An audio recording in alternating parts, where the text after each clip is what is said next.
Welcome to the Slop Farm. Enjoy the video. In this video, I will explain how to use VCF files in Android. A VCF file, also known as a V-card, is a digital business card that stores contact information.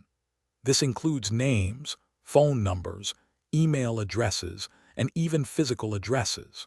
These files are incredibly useful for backing up your contacts or transferring them between different devices, making the process quick and straightforward. We will cover how to import these files directly onto your Android device. Importing a VCF file to your Android device is quite simple. First, open your Contacts application. Look for an option like Fix and Manage or Import from File within the settings.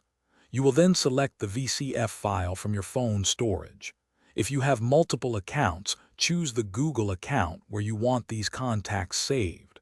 The process usually takes just a few moments to complete. Sometimes, you might encounter issues when importing VCF files.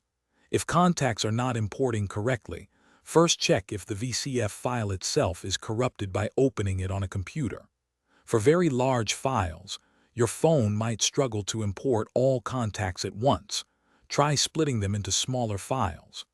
Also, older VCF formats can sometimes cause compatibility problems with newer Android operating systems, so ensure your file is a relatively recent standard. Beyond the direct import, there are other effective ways to manage your VCF files.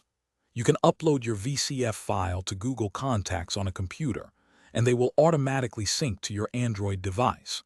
Another simple method is to email the VCF file to yourself and open the attachment directly on your phone.